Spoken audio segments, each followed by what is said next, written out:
내 생각에 작아요.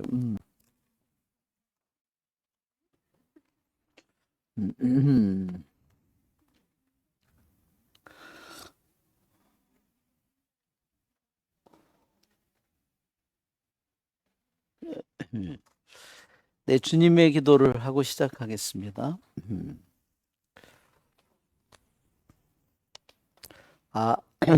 마이크 시험 중. 성부와 성자와 성령의 이름으로 아멘. 하늘에 계신 우리 아버지, 아버지의 이름이 거룩히 빛나시며 아버지의 나라가 오시며 아버지의 뜻이 하늘에서와 같이 땅에서도 이루어지소서.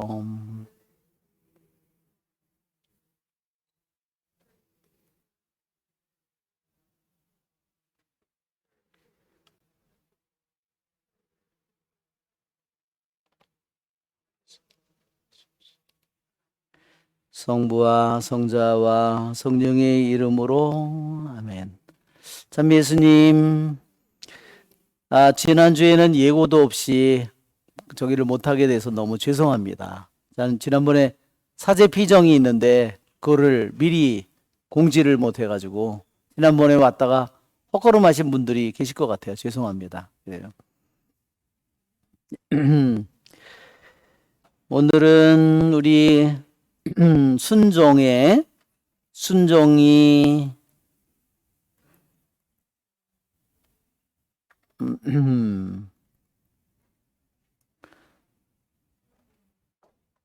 13번부터 우리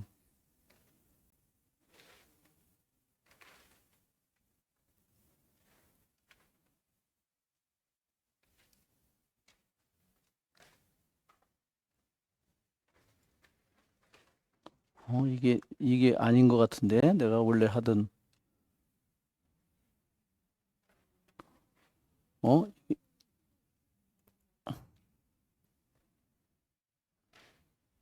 12번이요?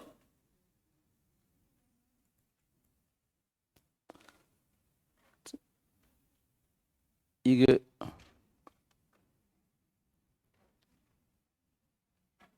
12번 안 했어요?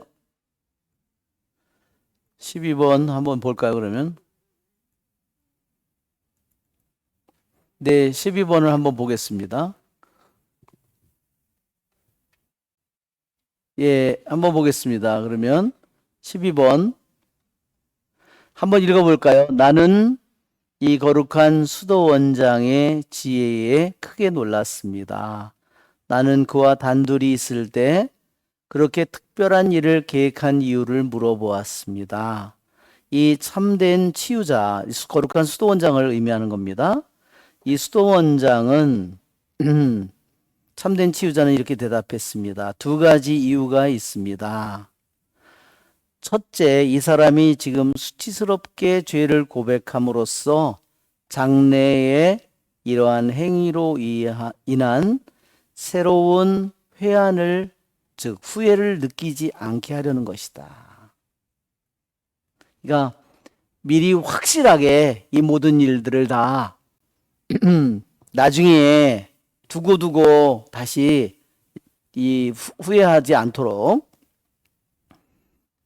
이것은 이미 이루어졌습니다. 그의 후회와 참회가 이미 이루어졌다는 거예요.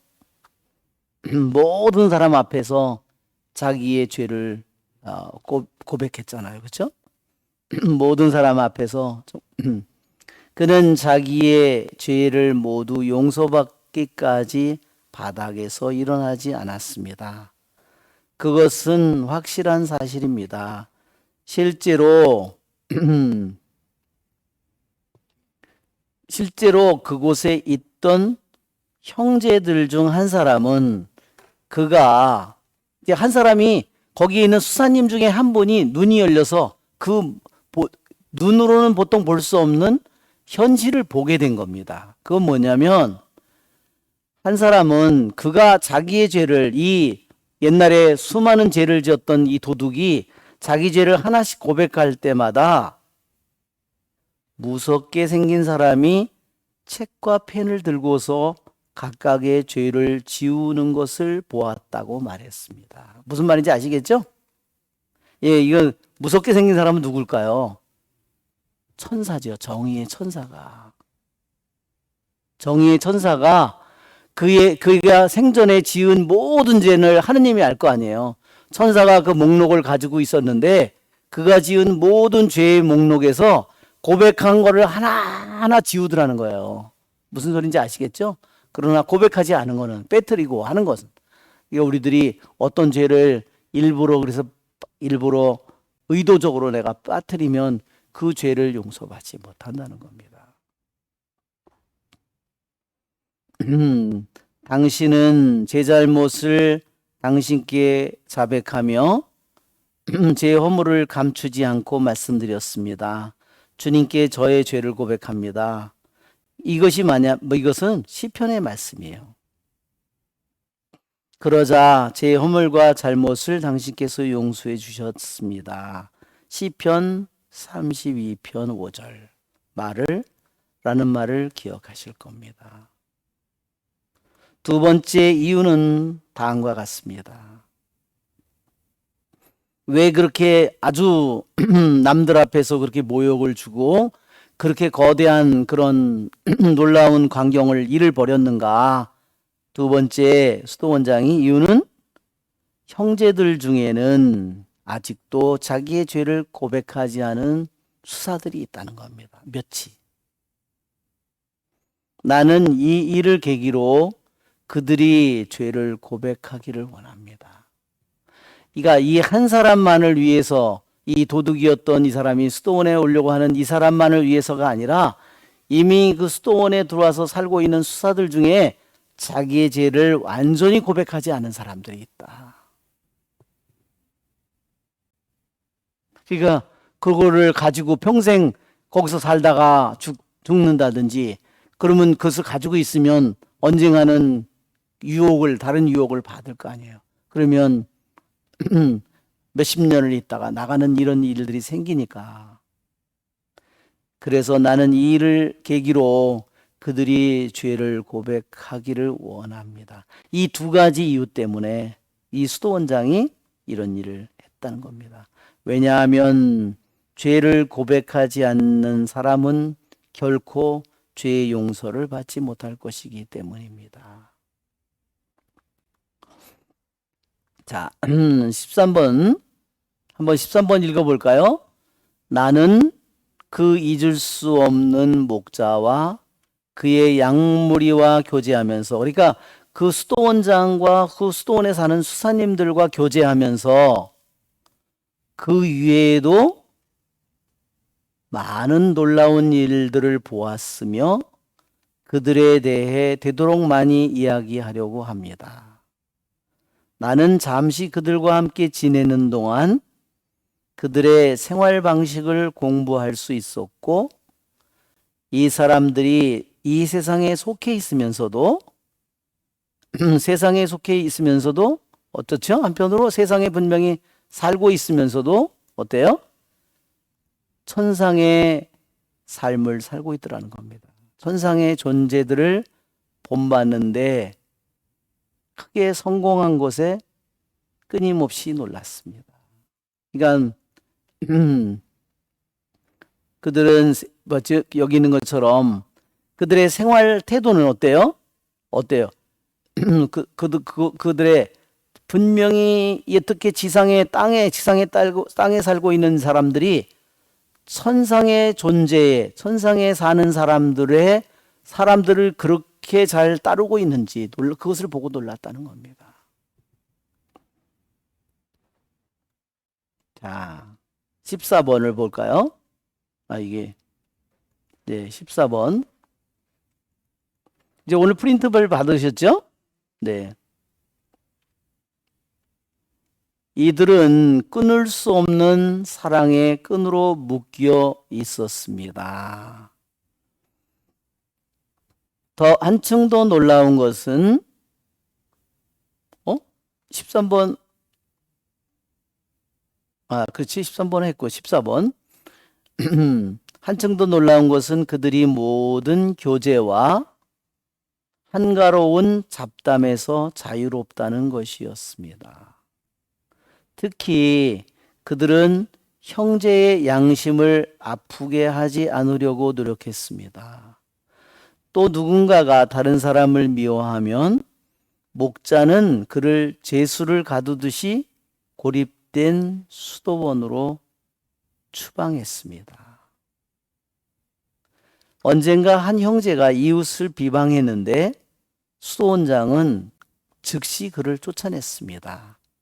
그는 나는 이곳에 눈에 보이는 마귀와 눈에 보이지 않는 마귀가 존재한다는 것을 원하지 않는다.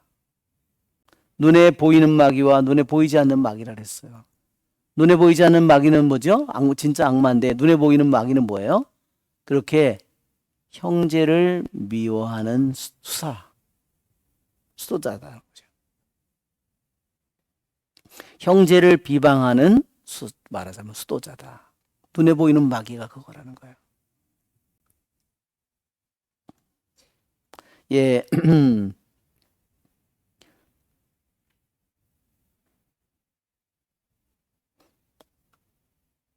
이게 14번이죠. 거꾸로 올라갔네요. 이게 사랑에 풀리지 않는 이 끈으로 그들이 묶여 있더라는 겁니다. 서로 수사들이 이렇게 사랑의 끈으로, 풀 수 없는 사랑의 끈으로. 이게 그렇죠? 결혼도 하면 부부가 풀 수 없는 이 끈으로 묶여지는 거다 하는 거죠. 가장 더욱더 놀라운 것은 모든 familiarity. 그러니까 뭐냐면 서로 거기 수도원에 사는 몇몇 사람과 아주 친한 관계, 이런 걸 말하는 거예요. familiarity는. 그 다음에 아이들 톡. 아주 그냥 별 쓸데없는 얘기를 말하는 겁니다. 아이들 톡이라는 게. 그렇죠? 별 쓸데없는 얘기를 하는 거죠. 잡담을 하는 거죠. 무엇보다도 그들은 형제의 양심을 어떤 식으로든지 형제의 양심을 다치지 않게 하려고 노력했습니다. 그래서 만일 누군가가 다른 사람에게 어떤 증오심을 보인다면, 만일 누군가가 증오심을 보이면, 그러면 목자는 그를 고립된 수도원으로 수도원에 그를 말하자면 집어넣었다는 거예요. 거기에 가둔 거죠. 그러니까 형제들에 대한 증오를 보여주는 것이, 형제들에 대한 증오가 얼마나 무서운 제약인지를 보여주는 겁니다. 아시겠죠? 형제에 대한 증오. 왜 그렇죠? 요한의 편지에 형제를 미워하는 자는 곧 살인자입니다. 그렇죠? 사랑하는 사람은 누구나 하느님께로부터 났지만 형제를 미워하는 자는 어디서 났을까요? 악마에게서 났지요. 그래서 형제를 미워하는 사람을 고립된 수도원에 마치도 범죄자처럼 고립된 수도원에 가두었습니다. 두 번째로 보면 또 어떤 일이 벌어지냐면 형제가 다른 형제를 헐뜯어요. 나쁘게 말해요. 목자에게, 즉 수도원장에게 이런 일을 했다고 나쁘게 말하면 거룩한 그 사람은 즉시 그를 내쫓았습니다.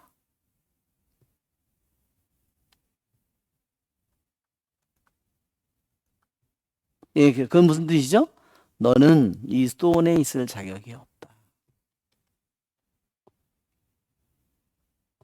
그래서 그거를 남을 헐뜯는 사람을 뭐냐면 눈에 보이는 악마라고 그렇게 얘기한 거예요. 눈에 보이는 악마. 정말 우리들의 정말 말을 통해서 얼마나 많은 제일 쉬운 죄가 이루어지죠. 그렇죠? 기도에 온 분들은 아마 지난 기도회 때 제가 한 말을 그,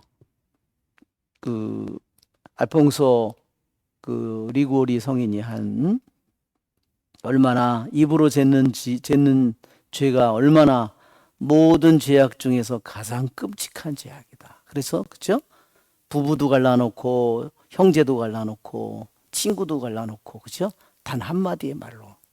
그리고 자기는 별 죄에 안 졌다고 생각한다는 겁니다. 그래서 혹시 저기 하신 분들은 그것을 한번 읽어보시기를 바랍니다. 그 다음에 15번을 한번 볼까요?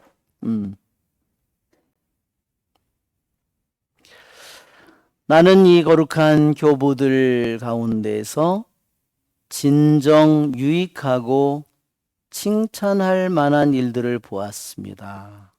나는 주 안에서 모여 연합하여 활동과 관상을 훌륭히 결합하여 행하는 형제들을 보았습니다.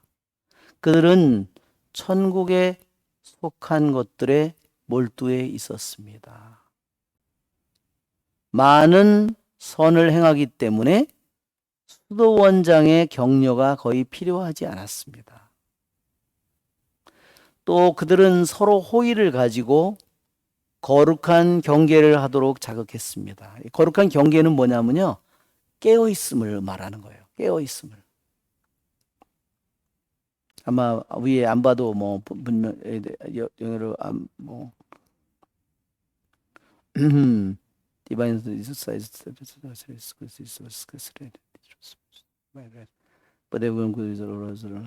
디바인 비질런스. 예. 디바인 비질런스예요.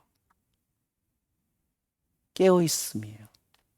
보초가 도둑이 들어오지 못하도록 경계를 하는 것처럼 디바인 정말 신적인 깨어 있음을 가리키는 겁니다. 우리가 왜 신적인 깨어 있음이라고 그러죠? 어떤 거는 내가 돈을 벌기 위해서 세상 일에 내가 깨어 있을 수 있잖아요. 막 돈을 벌기 위해서 눈이 새빨갛게 이렇게 내가, 그렇죠? 그런 깨어 있음 아니고 세상적인 것 때문에 하는 깨어 있음이 아니라 하느님을 위해서 하느님 때문에 하는 깨어 있습니다. 그래서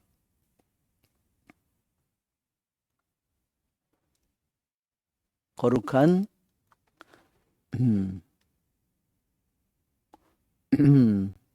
경계, 경계도 뭐 이렇게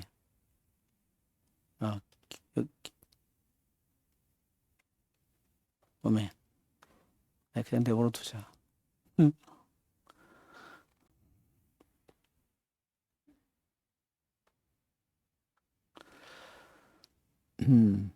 만일 수도원장이 부재할 때 한 형제가 부정한 말이나 이웃을 비판하거나 한가하게 잡담을 하면 다른 형제가 말없이 신중하게 끄떡임으로써 그로 하여금 입을 닫게 만들었습니다. 혹시 그가 고개를 끄덕여도 그 형제가 말을 그치지 않으면 고개를 끄덕였던 형제는 그 형제 앞에 엎드렸다가 떠나갑니다. 그들이 하는 말은 오직 죽음을 기억하는 것과 영원한 심판을 생각하는 것에 대한 것뿐이었습니다. 자, 15번 우리 한번 보면 자꾸 위로 올라가 버리네. 내려가야 되는데 거꾸로. 예, 나는 거룩한 이 교부들 가운데에서 정말로 유익하고 찬탄할 만한 그러한 것들을 나는 보았다.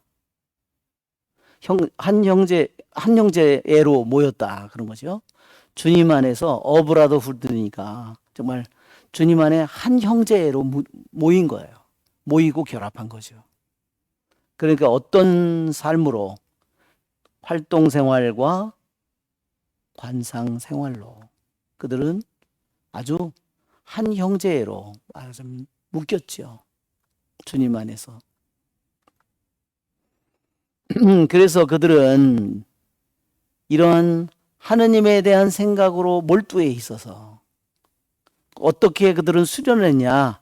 열심히 그들이 수련한 것은 뭐냐? 그만큼 선행으로 그만큼 열심히 그들은 수련을 했습니다.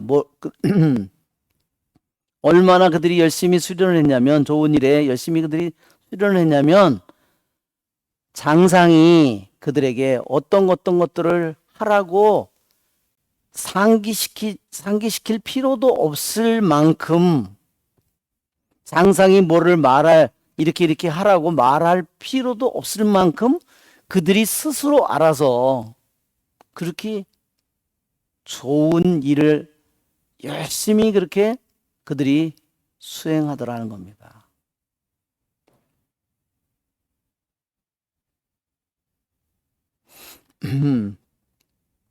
그리고 그들의 좋은 뜻으로 그들은 서로를 일깨웠어요. 어떻게? 신적인 깨어있음으로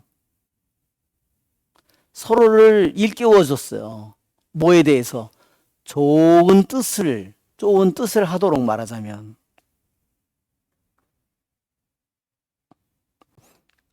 그들이 일깨워준 것은 바로 이겁니다. 굿윌이에요. 좋은 뜻을 갖도록 일깨워주는 거예요. 서로에게. 그래서 그들은 어때요? 신적인 깨우침을 이러한 깨어있음을 그들은 끊임없이 갖게 되는 거죠. 그래서 그들은 어떻게 됐느냐? 그들은 아주 확실히 거룩하고 확실히 신적인 그런 수련을 했는데, 그 수련은 어떤 거예요? 이미 잘 정의된 거고 잘 공부한 거고, 그들이 수련을 해서 이미 자기의 것으로 돼버린 거예요. 이미 픽스된 거, 자기의 삶 속에 이미 말하자면 자기 것이 돼버린 거죠. 그래서 만일 장상이 없을 때 어떤 사람이 나쁜 말을 사용하거나 다른 사람을 비판하거나 한가한 말들을 한담을 하게 될 때, 다른 형제가 수도원장이 없다 하더라도 비밀 끄떡임을 통해서, 이거예요. 그러니까 말하자면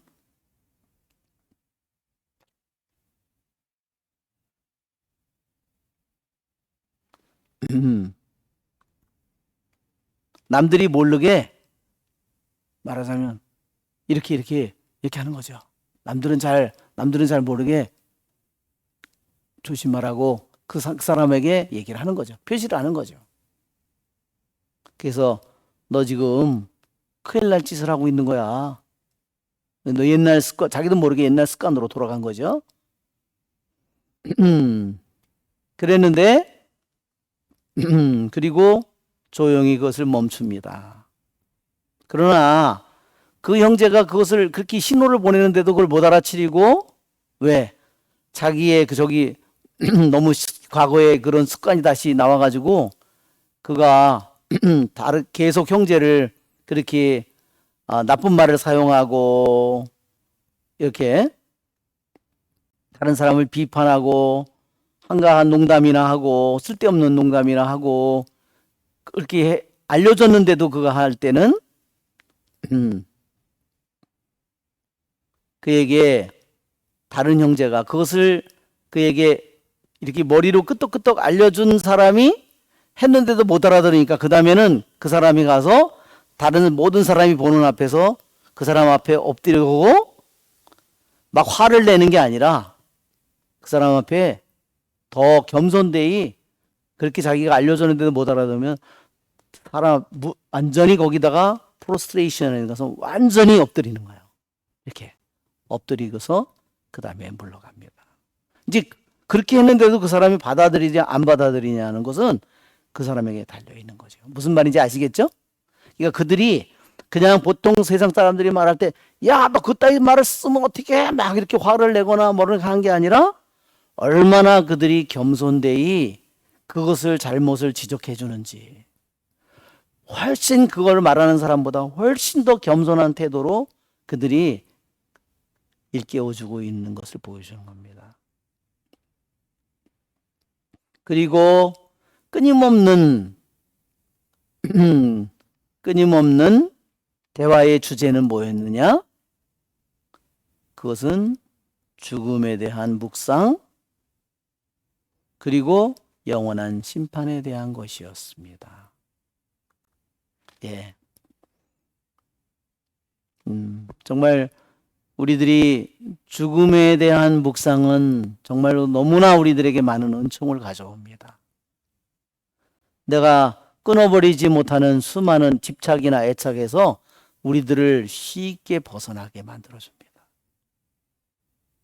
저도 한 번은 강원도에 어디 가서 돌을 하나 주웠는데 해골같이 생긴 돌을 주워 갔어요. 보기면 섬뜩한데 그걸 주워 놓고 있다가 버릴까 그러다가 어느 날 딱 이런 생각이 들었어요. 버릴 게 아니라 식탁 옆에다가 저놈을 둬야 되겠다. 지금도 뒀어요. 아주 정말 볼 때마다. 그래서 정말 우리들의 죽음을 묵상하는 것이, 그렇죠? 우리들도 이렇게 장례 미사를 할 때, 누구의 장례 미사를 할 때, 나의 장례다, 그런 마음으로 여러분이 장례 미사를 하시기를 바랍니다. 아시겠죠? 그것은 나에게 주어진 기회예요. 어떤 사람의 내가 장례에 왔을 때 그것을 나의 장례라고 생각하고 나의 마지막이라면 내가 제일 후회할 일이 뭘까? 그렇죠? 아니, 내가 주님 저에게 단 하루만이라도 주십시오. 제가 갚아야 될 돈 다 갚고 내가 누구와 원수진 사람에게 다 용서를 청하고 내가 단 하루만이라도 모든 걸, 그렇죠?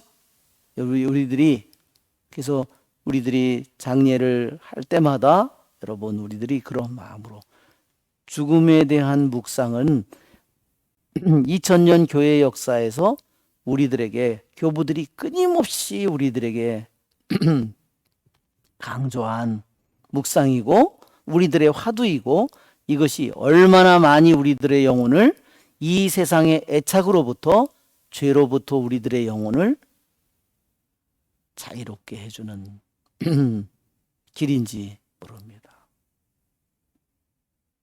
그리고 영원한 심판에 대한 생각.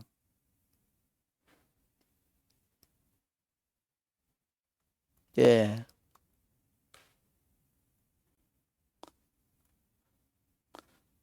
자, 그곳에 거주하는 제빵공의 놀라운 업적에 대해서 얘기하겠습니다. 어떤 수사님이 빵을 만드는 수사님이에요.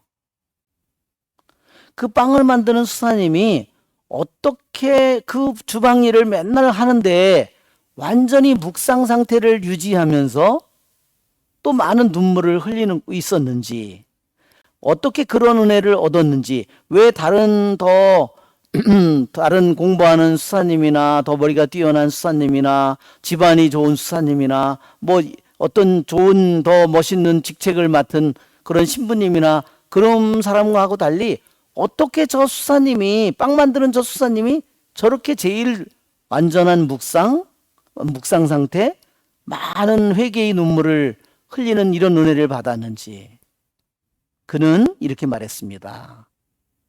나는 항상 사람들이 아니라 하느님을 섬기는 듯 합니다. 한 가지 여기에 나왔죠? 한 가지 비밀이 자기는 수도원에서 자기는 그냥 사람을 섬기는 게 아니라 자기는 모든 사람들을 하면서 하느님을 섬기는 듯 그렇게 섬기면서 살았다는 거예요. 주방의 일을 하는데. 정말 얼마나 놀라운 일이에요. 그렇죠?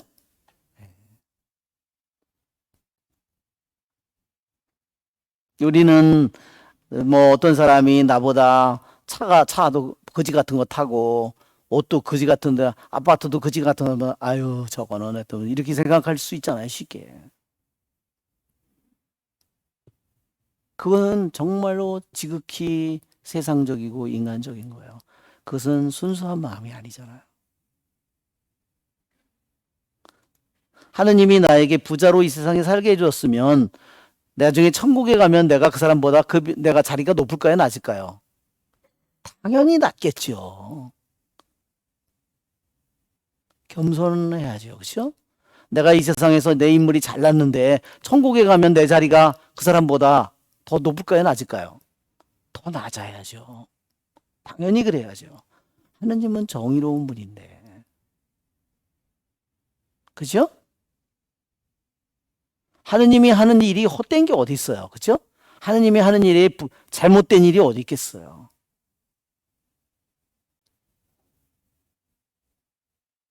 그러니까 우리는 내 자신이 처지가 좋을 때 내가 가난한 사람을 도움으로써 내가 똑같이 되는 거예요.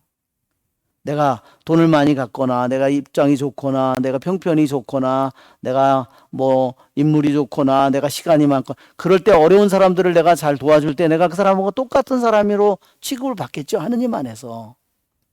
근데 내가 잘났다고 내가 저기 하고 남을 짓밟고 무시하고 이렇게 되면 어떻게 될까요? 나는 뒤지는 겁니다. 그죠? 뻔하죠, 뭐. 그죠? 네. 나는 스스로 쉴 자격이 없다고 생각합니다. 이 빵을 굽는 곳에서 타는 불은 내세의 영원한 불을 기억하게 해줍니다. 예, 그러니까 이 수사님이 항상 묵상을 뭘로 묵상을 했냐면 자기가 불로 그 빵을 굽잖아요. 빵을 찌잖아요. 그때 이 사람이 그 불을 보면서 영원한 불을 끊임없이 묵상했다는 거예요.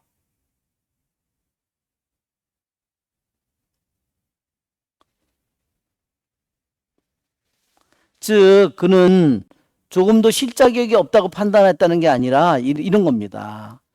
내 자신을 판단했는데 unworthy of all rest. 예, 내가 영원한 안식을 내가 누릴 자격이 없다는 사람이라는 거를. 이 보이는 불에서도 내가 쉴 자격이 없는데 눈에 보이는 이 불도 내가 그 안에서 견뎌서 내가 쉴 자격이 이 불도 견딜 힘이 없는 사람인데 내가 어떻게 미래에 그 영원한 불을 내가 어떻게 견딜까? 나는 그렇게 이 사람이 그것을 견디면서 묵상하면서 살았다는 거. 아시겠죠? 이 사람의 마음이 어떤 사람인지?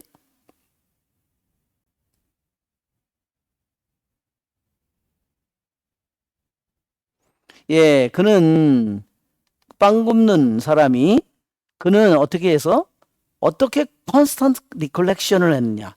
끊임없는 묵상을 어떻게 그렇게 하게 됐을까? 그 빵을 굽는 일을 하면서 어떻게 끊임없이 그렇게 눈물을 흘리면서 일을 했을까? 어떻게 그런 은총을 받았냐고 물었다고 했잖아요. 예. 예, 우리는 이 빵을 굽는 이 수사의 이러한 마음, 나는 사람을 섬기는 것이 아니라 나는 하느님을 섬긴다는 마음으로 우리들이 일을 해야 되고, 눈에 보이는 불에 의해서도 내가 쉴 수 없는, 편안히 쉴 수 없는, 그걸 쉴 자격이 없는 내 자신을 바라보면서 내가 미래의 영원한 불을 내가 끊임없이 묵상했다는 거죠. 그러니까 그의 영혼은 그 일을 하면서 그는 끊임없이 그의 영혼이 정화되어 간 거예요. 그리고 과거의 자신의 잘못된 삶을 후회하고 끊임없이 뉘우치고 통해의 눈물을 흘린 거죠.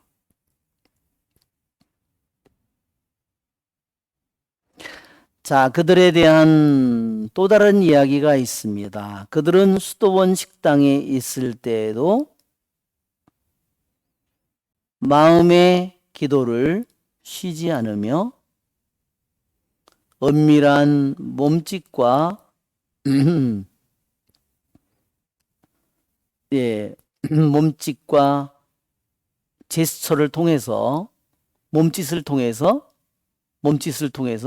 제스처를 통해서 서로에게 상기시켜 줍니다. 뭐를? 내적인 기도를. 그러니까 누군가가 정신이 금방 흩어져서 인간적인 거, 세상적으로 금방 기울어지면 서로에게 몸짓을 통해서 서로 그 식당 안에서 내적인, 서로에게 내적인 기도를 하도록 상기시켜서 내적인 기도를 하게 만들었다는 겁니다.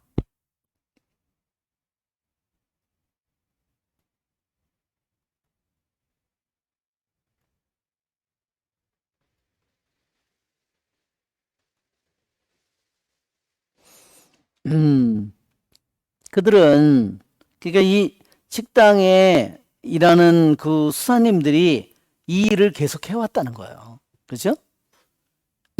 식당에서뿐만 아니라 그들은 어디에요? 그리고 다른 모든 만남에서도 똑같이 그렇게 했다는 겁니다. 다른 곳에서도 역시.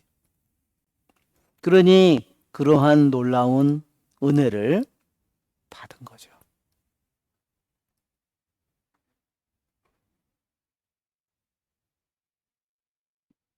지금 3번이라고 돼 있는데 이 3번이 3번 3번이 이거예요. 3번 all rest라고 돼 여기 rest라고 돼 있는데 이거를 뭐냐면 이게 헤시키야예요. 이게 이 내가 뭐에 대한 자격이 없는 자냐면 자신을 주방에서 자기가 빵을 굽는 그 일을 하고 불 속에서 그 일을 하면서 자기가 all rest를 누릴 자격이 없다. 그게 뭐냐? all rest가 뭐냐? 그게 헤시키야다.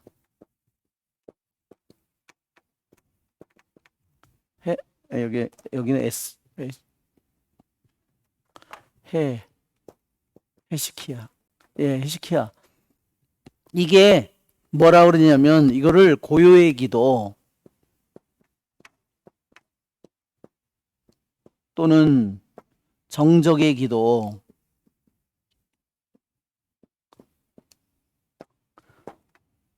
이것을 말하는 겁니다. 이게 이 기도는 뭐죠? 동방교회에서는 이 기도를 어떻게 하는 거죠? 고요의 기도, 정적의 기도. 일례로 우리 가톨릭에서는 예수, 마리아, 요셉.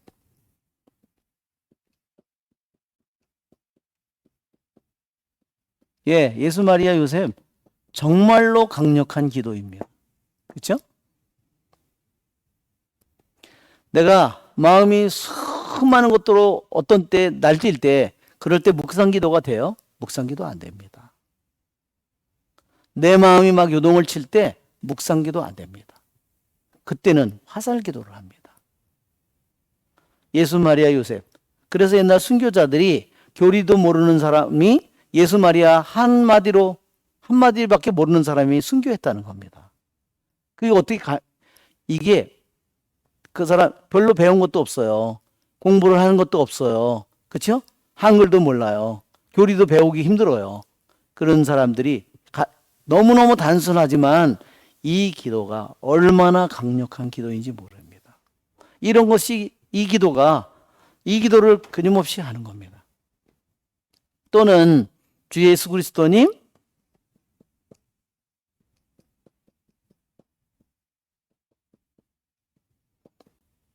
저에게 자비를 베푸소서. 저희에게죠. 저에게가 아니라.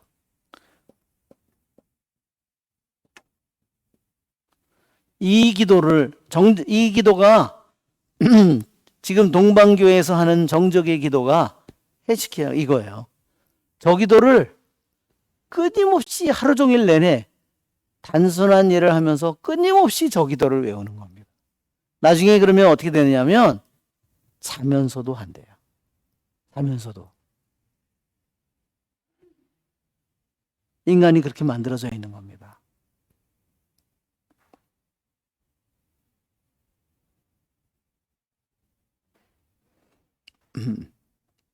이게 동방 저기서 말하는 겁니다. 그래서 끊임없이 기도하라. 어떻게 잠을 자는데 어떻게 끊임없이 기도할 수 있느냐? 실제로 우리들이 할 수 있답니다.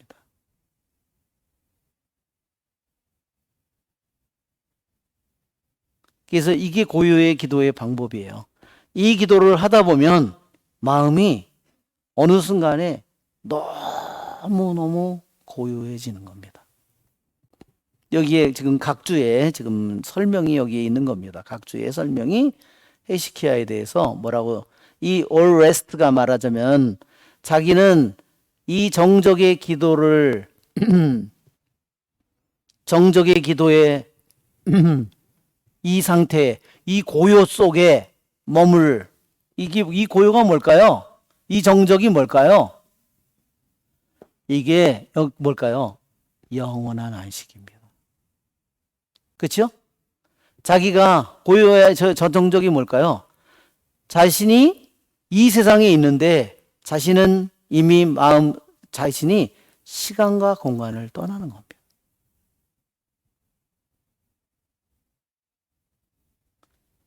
그것이 고요 정적을 의미하는 겁니다. 구멍이 뻥뻥 뚫린 영혼이라면 이게 되겠어요? 조그만 거 하나에도 구멍이 뻥뻥 뚫리는데, 그죠? 조그만 근심 걱정만 해도 구멍이 뚫리는데 고요와 정적이 이루어지겠습니까?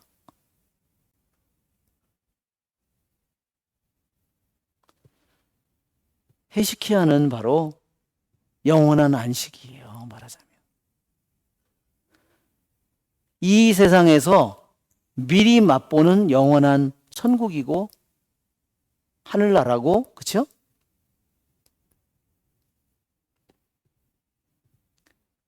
그것이 바로 헤시키야입니다. 그러니까 이러한 단순한 수련에서 시작하지만 이것을 계속 하게 될 때 그 영혼이 어느 순간에 고요 속으로, 정적 속으로, 그 평온함 속으로 영원한 안식으로 들어가는 거죠. 자, 거기에 각주의 설명을 보면 헤시키야에 대해서 여기 나옵니다. 헤시키야, stillness, quiet, silence, peace. stillness, 정말로 고요하다는 거예요.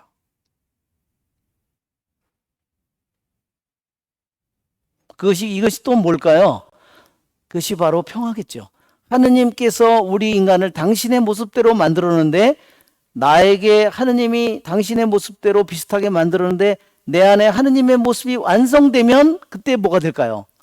이제 다 이루었다. 스틸리스. 그때 평화가 오겠죠. 그때 완전함이 오겠죠. 퍼펙션이죠. 그게. 그래서 여기 말합니다. 헤시키야는 여기서 말하죠.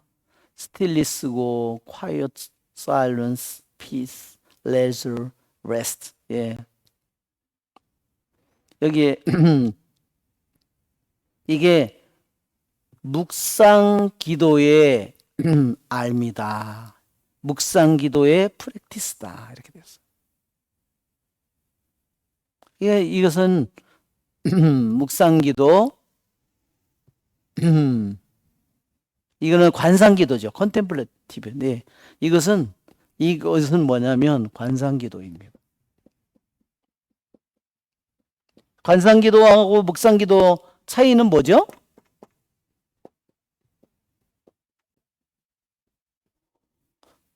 묵상 기도는 이성을 많이 사용하는 거죠. 이성과 상상을 많이 사용하는 거예요. 그럼 관상 기도는 내가 주가 된 것이 아니에요. 그분이 주가 됐어요. 그분이 끌고 가는 겁니다. 묵상 기도는 더 복잡하다고 볼 수 있지만 관상 기도는 너무 단순하겠죠. 그냥 하느님 그분 자체, 그렇죠? 그러면 헤시카즘이라는 것은 바로 관상 기도를 헤시키야, 이것은 고요의 기도, 이것은 관상의 기도입니다. 그러면 그런 기도를 하는 사람, 끊임없이 예수님의 이름을 부르는 사람, 헤시카스트를 그런 거 말합니다. 사람을 말하는 겁니다. 이 사람을, 이거를 기도를 고요의 기도라고 하고 정적의 기도라고 관상의 기도라고 하면 이런 기도를 하는 사람을 헤시카스트라고 부르는 겁니다.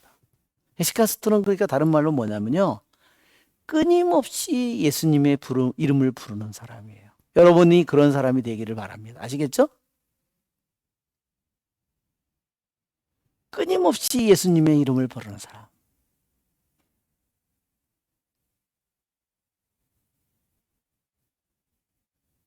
이 두 가지 방법이 있는데, 하나는 호흡으로 하는 거고요. 그러니까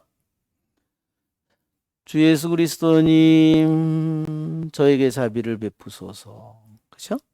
주 예수 그리스도님 들이마시면서 주 예수 그리스도님 자비를 베푸소서.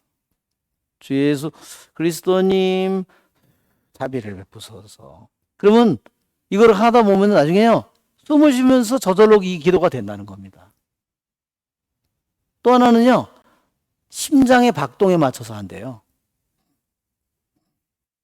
주님, 주님, 주님, 자비를, 자비를 이렇게 하는 거예요. 그러면 저절로 내가 입으로 하지 않아도 저절로 심장이 기도를 한다는 거예요.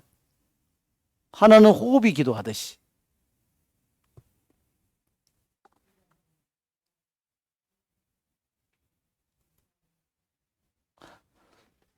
그러니까 우리들이 예수 마리아 요셉으로 우리가 할 수 있는 겁니다.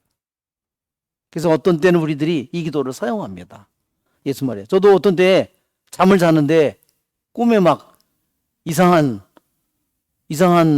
여자가 나타나서 그러면 예수 마리아 요셉 합니다. 묵주 들고, 항상 잘 때 묵주를 우리는 잡고 자야 돼요. 신부들은. 그래도 어떤 때 그럴 때가 올 때가 있더라고요. 어떤 때 정말. 그럴 때 정말 예수 마리아 요셉을 저절로 불러요. 묵상? 그때는 안 돼요. 그러니까 이 기도에 정말 강한 힘이 있다는 것을 우리들은 알고 있습니다.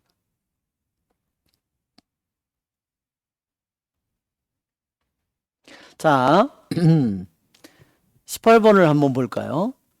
그들 중 한 사람이 잘못을 범하면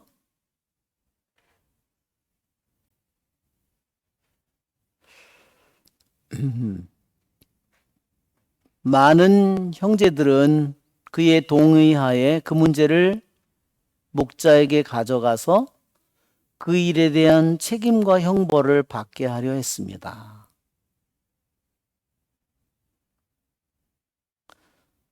이게 한번 보면은요, 그러니까 이 정말 수도 공동체가 너무너무 훌륭한 데라 그랬죠? 어떤 한 수사님이 잘못을 저질렀어요. 저질렀을 경우에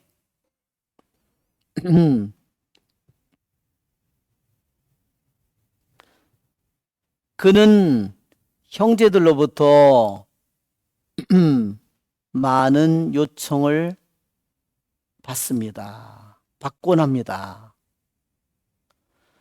그러니까 형제들이 뭐라고 그러냐면 와서 자기들이 그 일을, 그러니까 무슨 뭐를 그릇을 깨뜨렸다든지 뭐를 박살을 냈다든지 뭐를 잘못했다든지 이런 일을 했을 경우에 본인이 아닌 다른 수사들이, 그 일을 벌이지 않는 다른 수사들이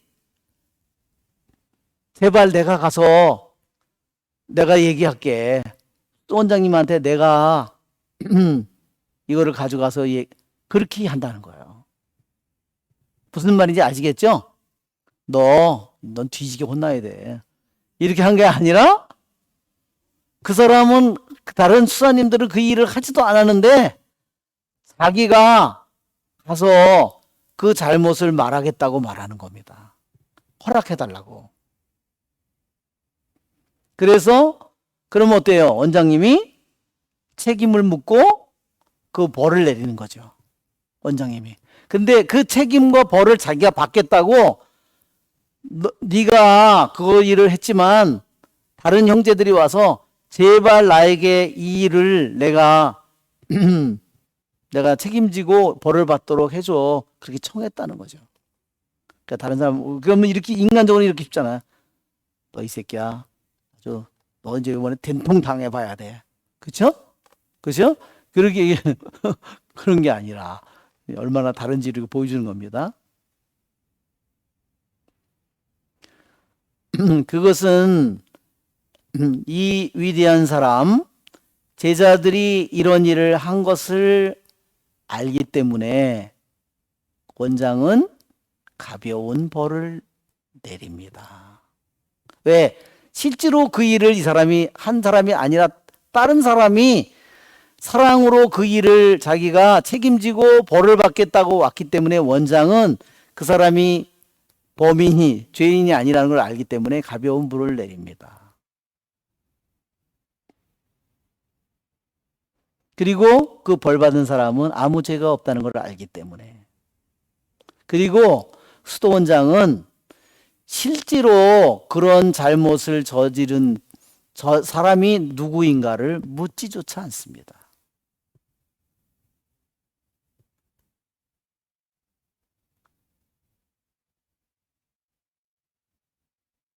19번을 볼까요? 한담과 경솔한 행위에 대해서는 어떻게 행했을까요? 혹시 그들 중 한 사람이 이웃과 말다툼을 시작하면 우연히 그곳을 지나가던 세 번째 사람이 그 일에 대한 참회를 행하여 노염을 해소시킬 것입니다. 이것은 이제 싸움을 했을 경우예요. 두 사람, 수도원에 있는 두 사람끼리 서로 쌈질을 하고 있는 겁니다. 이런 문제가 생길 때 어떻게 하는가? 그러면 첫 번째는 그들이 어떻게 해요? 지나가다가 두 사람이 싸우는 걸 지나가다 본 세 번째 사람이 자기 자신이 참회를 한다는 겁니다. 두 사람을 대신해서.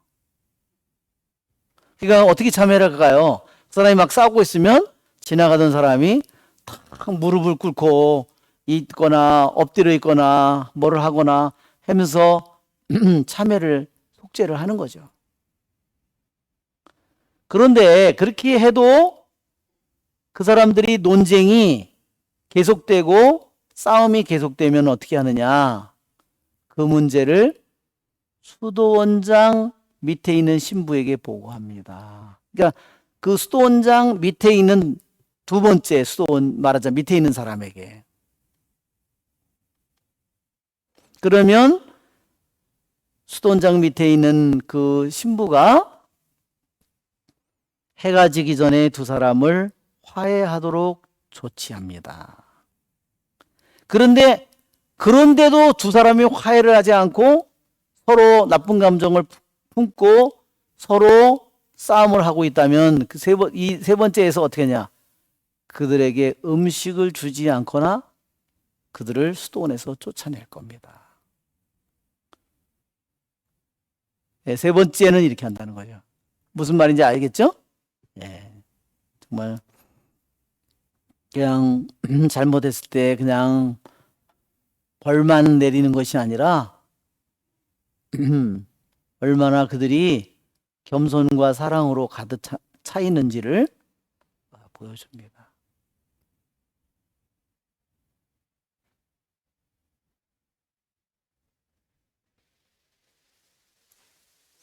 음. 20번 이러한 엄격함은 그들 가운데에서 크게 성장하여 많은 열매를 맺습니다. 이 거룩한 교부들 중 많은 사람들은 활동적인 생활과 영성, 분별과 겸손의 달인이 되었습니다. 그들 중에는 사람들이 보기에 엄격하고 탁월하게 덕망이 있는 노인이 있었는데 마치 순종하는 어린이처럼 행동하며 자신의 겸손함을 즐거워하는 사람이 있었습니다. 나는 그곳에서 50년 동안 완전히 순종하며 살아온 사람들을 보았습니다. 살아온이 두 번이네.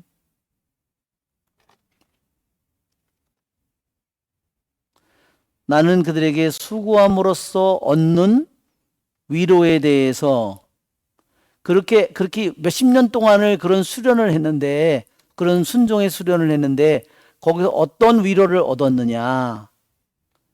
어떤 사람은 그렇게 함으로써 완전히 자기를 낮춘 후에야 모든 공격을 물리칠 수 있었다고 대답했습니다. 그러니까 그렇게 순종하는 오랫동안 그런 것을 함으로써,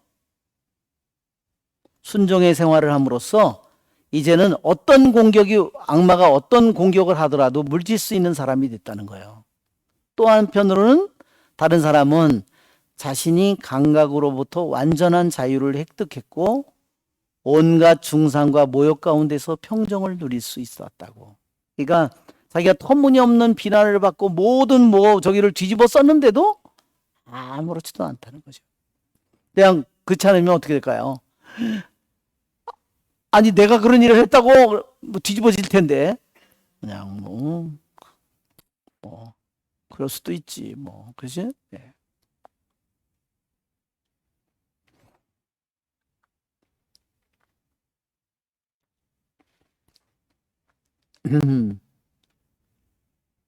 자, 하루아침에 이루어진 게 아니라 그러니까 여기서 그러죠. 어떤 아주 한가한 이야기나 조크나, 요즘에는 조크를 좋아하잖아요.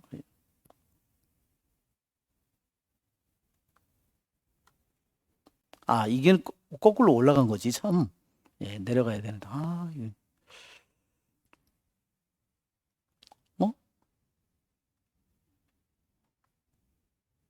예, 20번. 그러니까 그것은 이러한 칭찬할 만한 이 엄격함. 그 수도원이 굉장히 겸손과 저기도 있지만 사랑이 많지만 또한 엄격하기, 계속해서 끝까지 뉘우치지 않고 할 때는 아예 음식을 주지 않는다든지, 아예 수도원에서 고립된 수도원으로 보낸다든지, 아예 수도원에서 쫓아내버리다든지, 이런 엄격함을 가지고 있는데 그것이 결국은 뭐냐면 완전함을 가져오게 됩니다. 퍼펙션을 가져온다 그랬죠. 네. 제가 우리 과일 하나가 포도든 사과든 배든 하나가 완전히 열매가 완전히 익었을 때, 완전하게 됐을 때 그 맛을 내는 것처럼 밀이든 보리든 곡식도 마찬가지죠. 우리들의 영혼도 완성이 됐을 때 향기를 내뿜게 되겠죠. 그리고 정말로 수많은 열매를 맺게 될 거죠. 예, 여기서도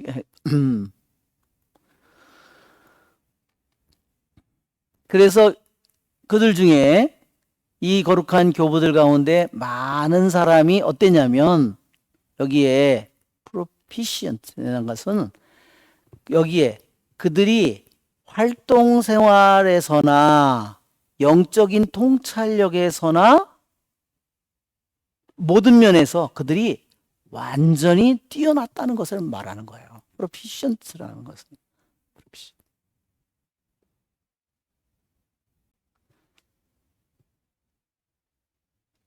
아주 뛰어난 사람이 되었다는 거예요. 그 교부들 중에서도 아주 활동 생활과 영적인 통찰력에서 뛰어난 아주 유능한 자가 되었고, 식별에서도 겸손에서도 아주 뛰어난 사람이 많은 사람들이 이렇게 아주 뛰어난 사람이 되었다는 거예요.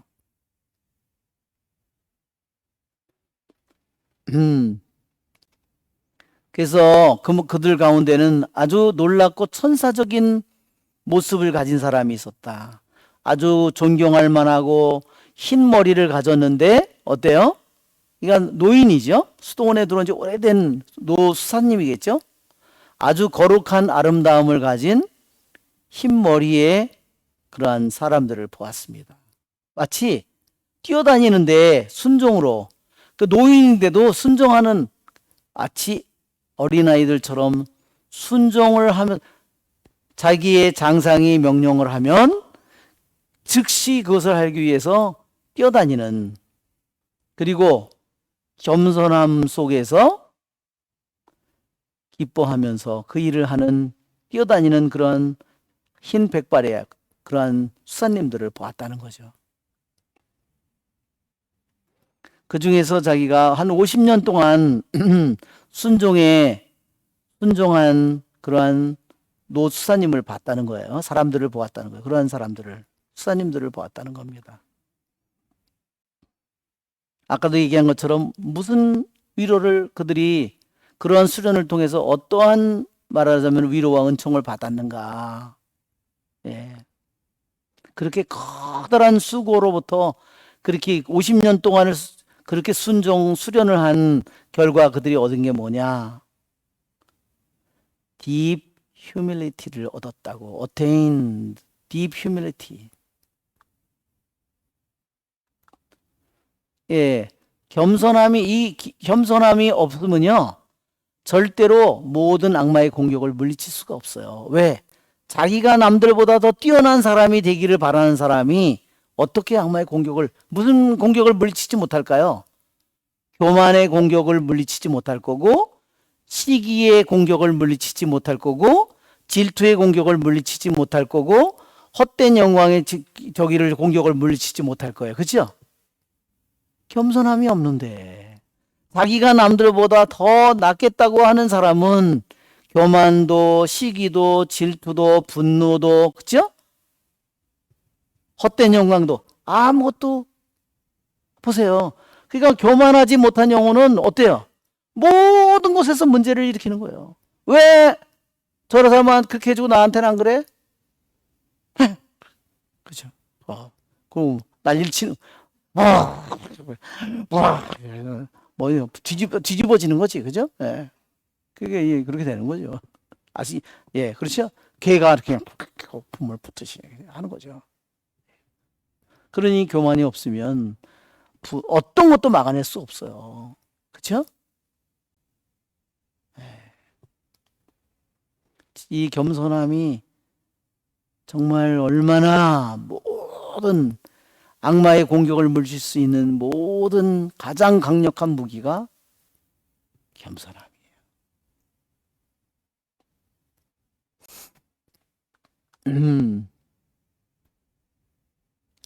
예, 다른 사람은 고통으로부터, 중상으로부터, 모욕으로부터 완전한 자유를 얻었다. 정말 그렇죠, 여러분? 우리들도 이런 길을 가기 위해서 여기 있는 겁니다. 아시겠죠? 그것은 모든 공격을 물리칠 때 어떠냐면 우리는 하느님과 영원히 하나가 될 거고, 말하는 이 고요와 정적 속에 우리가 들어가게 될 거라는 거예요. 그죠? 시간과 공간을 떠나 이 세상에 있는 동안에 이미 시간의 제한과 공간의 제한과 모든 묶임과 모든 것으로부터 우리들이 자유로워져서 그 삶을 이 세상에서부터 시작하게 될 거라는 거죠. 은총이 가득하신 마리아님 기뻐하소서.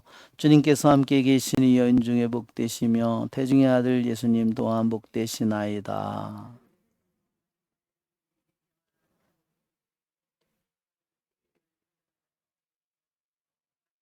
영광이 성부와 성자와 성령께, 성부와 성자와 성령의 이름으로 아멘. 네, 수고하셨습니다.